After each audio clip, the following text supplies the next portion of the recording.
Thanks a lot. It's a pleasure to be here. As Monty Python would say, and now for something completely different. My company, as Steve mentioned, is Liquid Robotics, and our product, our flagship product, is the Wave Glider, which is an unmanned ocean vehicle that uses energy from the waves and the sun, the energy that exists in its own operating environment, to enable long-duration deployments in the ocean. What I'm going to talk to you about today is mostly about the Wave Glider, how it works and what it does, but I want to attempt to put it in the context of the broader robotics and automation industry, which is up to some pretty amazing and interesting things right now. I think relative to the script that sci-fi has given us, robots are certainly evolving in different and unexpected ways. The iRobot Roomba does actually vacuum the floor, but there's nothing anthropomorphic about it. Other types of robots like these Kiva Systems factory automation devices move the shelves to the workers as opposed to the workers moving to the shelves. And these now familiar factory automation cells with flexible robotic manipulators are being used to manufacture automobiles. In this case, you're looking at the Tesla S electric vehicles being made in Silicon Valley. Hard to imagine cars being made in Silicon Valley, period, and certainly hard to imagine them being made without the aid of robotics. This has brought some of the age-old and familiar concerns about robotics, such as the 60 Minutes piece last Sunday that suggested that robots are actually the cause of some of our unemployment right now. I don't know. The Robotics Industry Association certainly disagrees with that. It's certainly hard to imagine how other devices like this made by Intuitive Surgical, the Da Vinci minimally invasive surgical system, would cause any unemployment. Robots do some menacing things. This is the Predator drone made by General Atomics, giving our government godlike powers to wipe out terrorists before they even knew they were in the crosshairs. Other military robots are more directly involved with saving lives. This is the Talon tracked vehicle made by Kinetic. These robots are used to disarm IEDs and keep soldiers out of harm's way. They had a big role in the war in Iraq. But the robots of sci-fi have, as adorable and intelligent and lovable as they may be, they never seem to explain where they get their energy from. I don't know, maybe somebody who's watched Star Wars more carefully than I do can say where they don't eat, they don't seem to have batteries, they just go. At least in Iron Man, they give you a backstory. I wish there was an arc reactor. It would be a very, very cool thing to have. This is, of course, a manned robot. But in real life, the limitation of power is much more substantial. And particularly in the ocean, it's probably a more fundamental limitation than autonomy or artificial intelligence. This is a robot, a small Remus vehicle made by a company called Hydroid. It's a very capable device. It can scan the bottom of the ocean using side-scan sonar, look for mines, and even disable them. But it doesn't have a very long duration. It's measured in hours, not weeks, not years. And so it can never be too far away from the people that operate it. And it's that operations, it's the ships and the boats that are deployed in the ocean that is really the main cost of using these unmanned ocean vehicles. They're still very useful. This is a Remus 6000, the same type of vehicle that was used for finding the flight recorder from Air France 447 that went down on the way from Rio de Janeiro to Paris. It was in 13,000 feet of water. The search was operated by Woods Hole Oceanographic. The vehicles searched the bottom and found it using sonar devices. 3 prior attempts had failed to find that flight recorder. It was the robots that did it in the end. But that ship was probably the major cost of the mission, not the robot itself. They had to be delivered there by a manned vessel. And the ocean, of course, is most of our planet, 70% of the surface. You can play with Google or spin it around and get this view where you see almost nothing but the ocean. The top right corner there is the United States, Baja California, and I think Texas is just about there on the edge. Well, this is the operational area that we're targeting. This is where we want to put our robots, and to be able to do that effectively, we need them to be able to operate for long periods of time. Because even fast ships going 25 miles an hour, which is fast for a ship, will take a very, very long time to get to the middle of that ocean. So you're not going to be fast about it. You're going to have to be out there for long periods of time. And if you're going to be a small device, you really want to be able to gather the energy from the environment that you're in. This is a photograph of one of our wave gliders. As you can see, not a lot of features in this environment, and the challenge of autonomy really is pretty simple. There's not, we can put a waypoint on our Google map, tell it to go there, and it goes there. There's not a lot of thought involved with reacting to various, situations do change, but generally the problem here is the energy source. But you can see it in the ripples on the surface there. Tremendous amount of energy stored in the surface of our planet in the form of ocean waves. So just a little bit about that. Waves can get to be quite complex. What you're looking at is the basic first order motion of waves. When you see a wave move across the surface of the ocean, the water, of course, is not moving horizontally. It's moving in a circular orbit nominally. The diameter of that orbit decreases exponentially with depth, so that it's at a maximum at the surface, and the amplitude decays at a depth y according to the equation that you can see there. The upshot is that at about a depth of half of the wavelength, you're in relatively still water. So for a 3-second wave, which is wind chop that we get a lot of energy from, the length will be 14 meters, and at 6.5 meters down, you'll be 95% of that motion will have been attenuated. We use the difference in the motion at the surface and the motion at depth to extract power. What you see here is a wave glider with that 6.5 meter long umbilical cable connecting the float at the surface to the glider, sometimes called the sub down below. The glider being a winged-like device that converts the up and down motion into forward thrust. Here's a little video. We have a person in there for scale. Andy, I think, can hold his breath longer than any other liquid robotics employee. You can see him getting pulled by this wave glider. He's holding onto the rudder there. That's the device that steers it. And you can see the wings moving up and down completely passively by the waves above. You might just hear some whales in the background in the audio here. We do a lot of our testing, and the company was actually born, there's a whale, in Hawaii. And this time of year, if you dive under the water in Hawaii and just listen, you'll hear the humpback whale singing. The wave glider was actually originally conceived of as a device for putting hydrophones in the ocean for monitoring whales and other things. But you can see it's pretty calm down just below the surface. At the surface in this video, it was fairly rough. The people on the boat might be getting seasick. If you're a scuba diver, you're familiar with this phenomenon. You can be 10 feet down and unaware of the fact that the boat at the surface is in a gale. You have to be sometimes careful about that, because when you get to the surface, you might find that you're in a rough condition.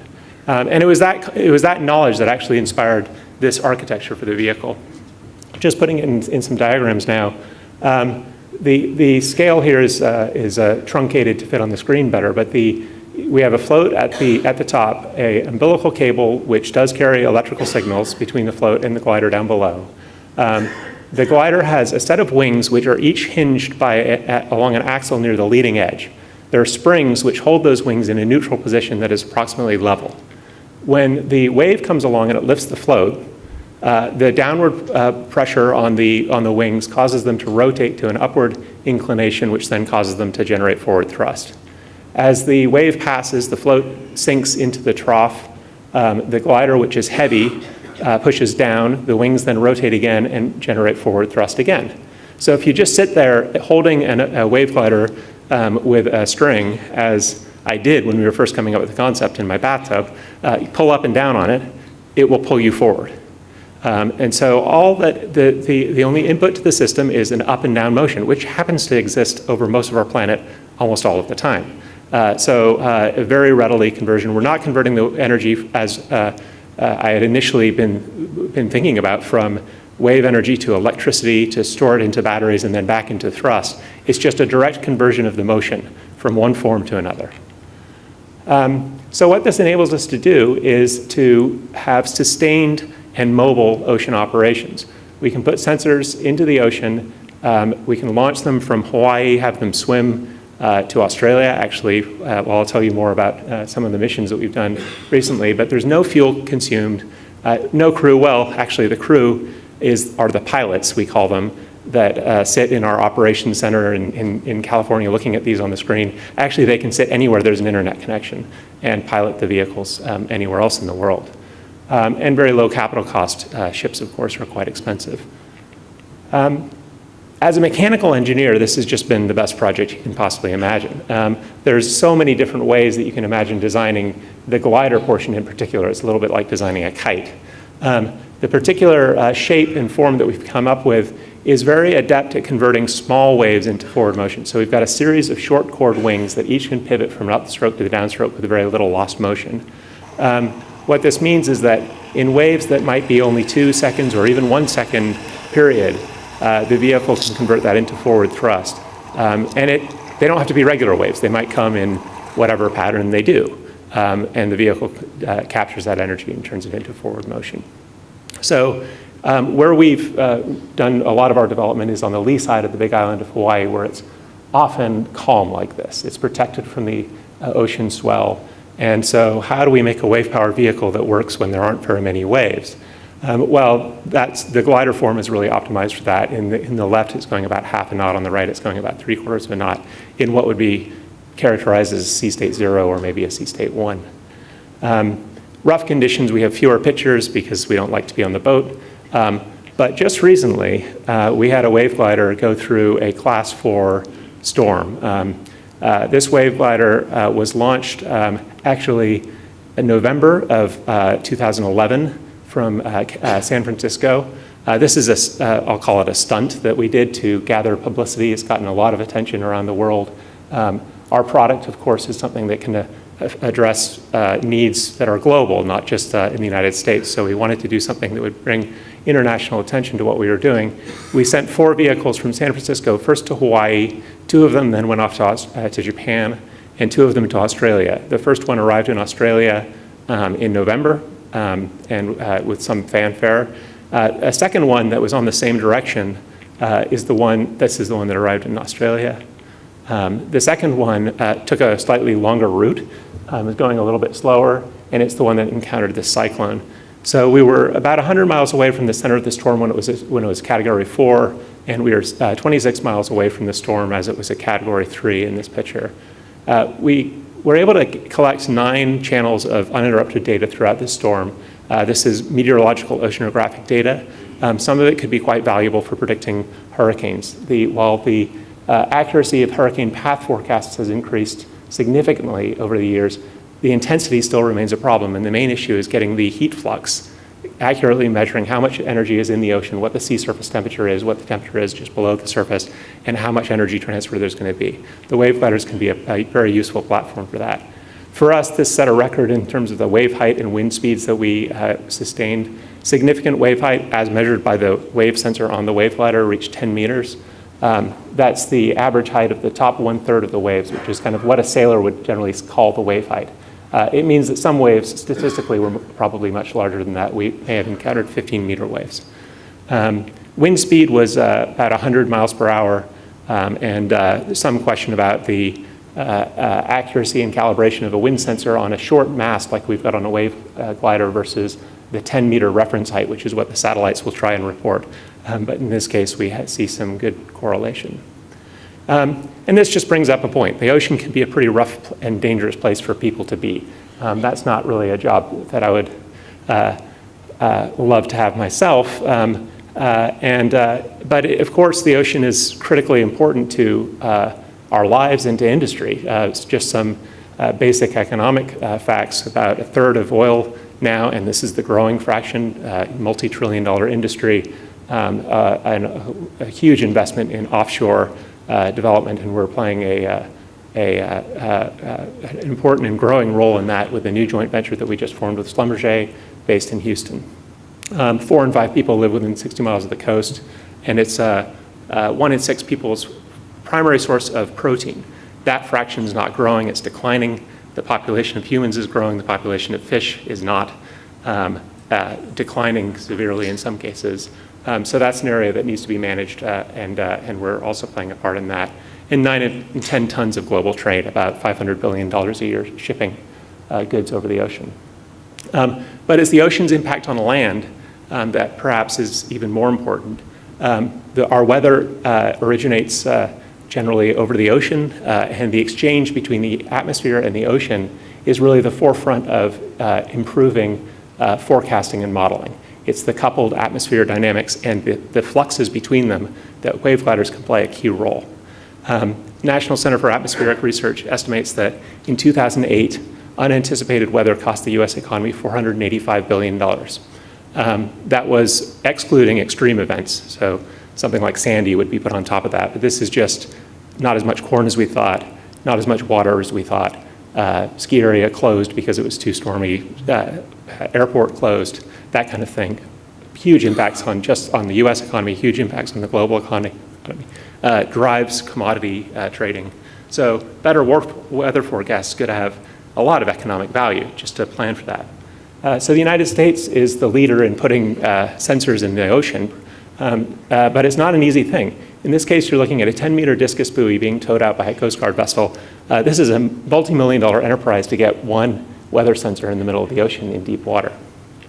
The National Data Buoy Center reports data from, as you can see, about 1,200 stations.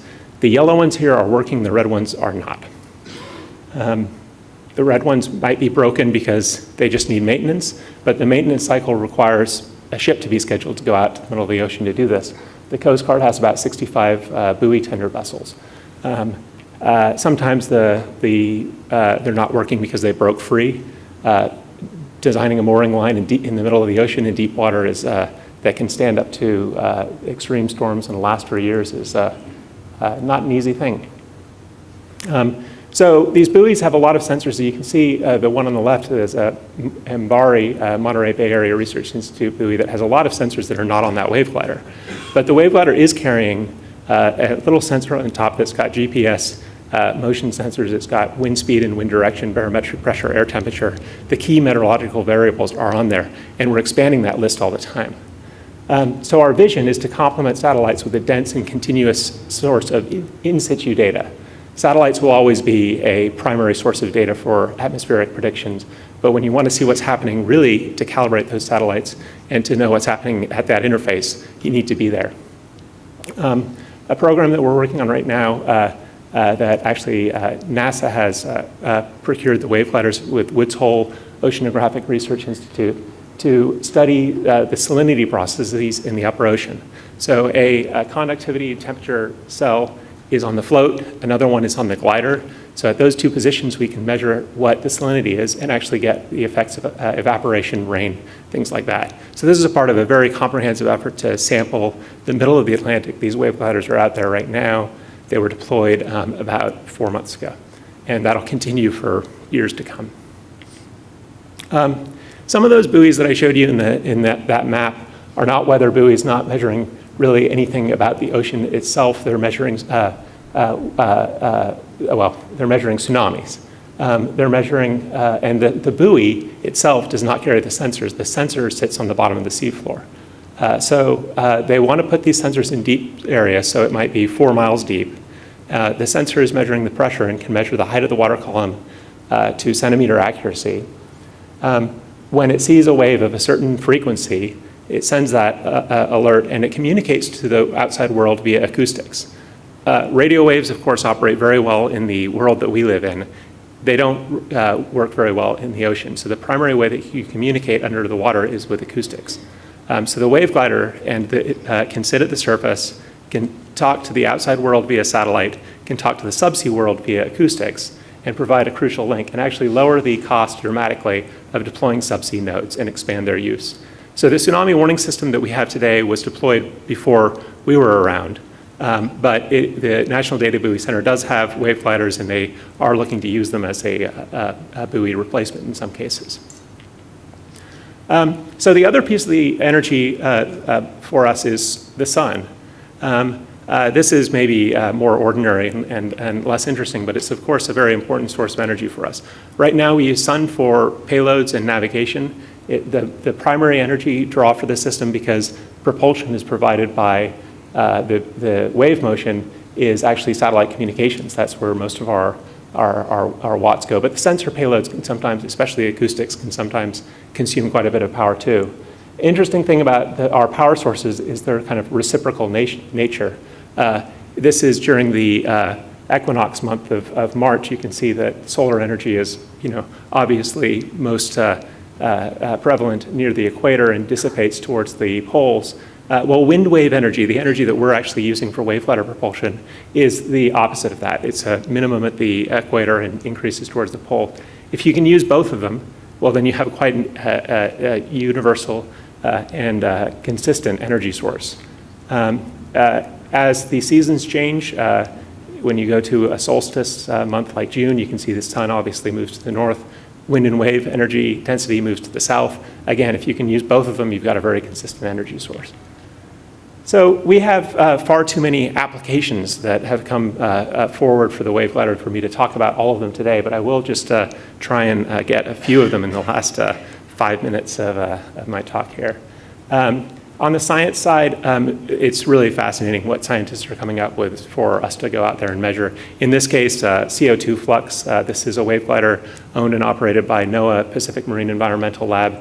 It's measuring the partial pressure of CO2 in the atmosphere and in the ocean and measuring the flux, which way the CO2 is moving. In the oil and gas industry, tremendous long-term environmental monitoring efforts go on for each offshore oil project. Our start was with some fanfare with the Macondo event as we supported BP measuring water quality. This wave glider was equipped with fluorometers to measure hydrocarbon and other water quality variables. This is a video of a test of some wave gliders similarly equipped. This is actually in Monterey Bay. These are 4 wave gliders doing a test pattern. Actually, the color of the dots doesn't vary very much here because there's pretty uniform chlorophyll, but what you're seeing is actually the density of chlorophyll. There's a little bit more on the left side of the screen there than on the right. But what this shows is sort of the ability of these wave-powered vehicles to navigate any direction.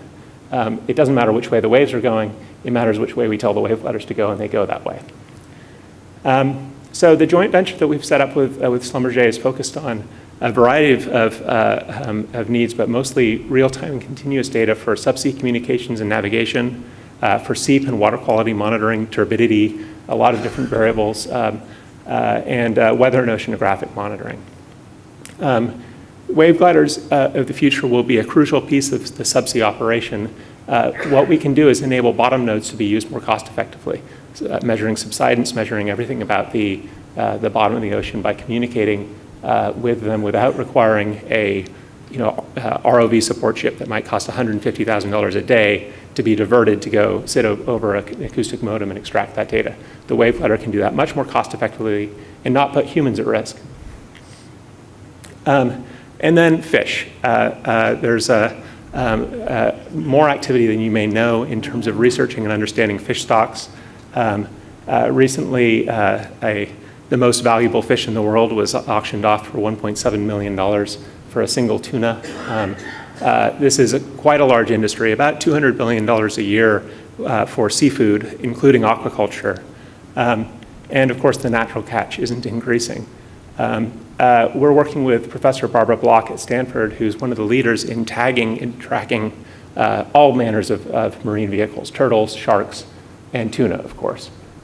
She's created the SharkNet app, which you can put on your iPhone and spin around a wave glider and see the data that we're collecting. The wave gliders can collect directly the acoustic tags that have been placed on sharks. About $100 million a year go into acoustic tags. So tens of thousands of fish are swimming around pinging right now. And we can receive those pings. We can also communicate to bottom sensors that are receiving the pings, logging them, and then linking the data up to us. So the wave glider is a completely new, really energy harvesting device, a use of renewable energy for something other than just doing something more clean. It's really enabling us to do different things. And the fact that you don't have to take a ship out there to put a sensor in the middle of the ocean, I think is going to really have some major effects on how we use the ocean and how we understand it going forward. And of course, because the energy is around the vehicles, When they run out of batteries, it's okay. The sun will come up again. The wind will blow again. They don't need to panic. Their life does not depend on that battery. So with that, I'll conclude and take any questions. Thanks.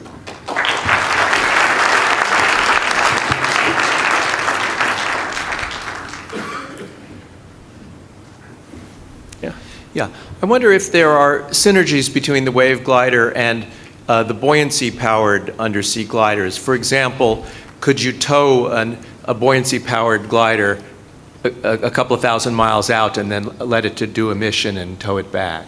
Yeah, absolutely. We haven't done that yet, but we will. So for those of you who are not familiar with buoyancy gliders are essentially very efficient underwater vehicles, and they use a buoyancy engine for propulsion. So instead of using a propeller, they change their buoyancy, and when they sink, they glide forward. When they float, they glide up. And by doing this, they can travel long distances with a very low use of power. And so in the Salinity project that we spoke about, the buoyancy gliders are also being used, not in a coupled way, but really just to use complementary data. But some of the ways that we can work together are to provide positioning and communications. A lot of the energy expenditure for the buoyancy glider will be its last surfacing and getting off of the surface to go back down again. If they didn't have to do that, they could be more effective. The wave gliders can be an acoustic link, also a navigation link. We can put very precise GPS on the wave gliders, and using acoustics, we can very precisely locate things below. And then towing and releasing. So these are all things that will happen. Can't say we actually may have done some of that, but it's on its way. Yeah. Next. I'm presuming that you're powering the hydrofoils with solar energy. No, actually, not. The hydrofoils are completely passive. So there's just a spring that keeps them level, and it's just the up and down motion that directly turns them into forward thrust. So in actual fact, the simple platform, the simplest version of the platform, and there's ways that we can do other things, but the simplest version of the platform has only one actuator, and that's the rudder. So it goes which way we point the rudder. Otherwise, it's just swimming at a speed that's determined by the wave motion. Donna Nelson, University of Oklahoma. Hi. Could you address any problems with debris in the ocean? How do you handle it? Do you experience it? Yeah. In Monterey Bay, we run into kelp patties sometimes, and that's probably the worst debris entanglement that we've experienced. Usually what happens is it'll get stuck for hours, maybe days, but they tend to wriggle free, and the gentle motion of the waves will cause the wave glider to swim free from the kelp patty. We haven't run into ghost nets. There are drift nets out there that would be a problem. We have now had wave gliders swim through the Pacific Garbage Patch, which is this vast area of the Pacific Ocean that contains a lot of debris, more now from the tsunami. We did recover bottle caps and little bits of plastic out of the wave gliders, but we've never actually been ensnared. Thank you. Yeah. Thank you. All right, thank you.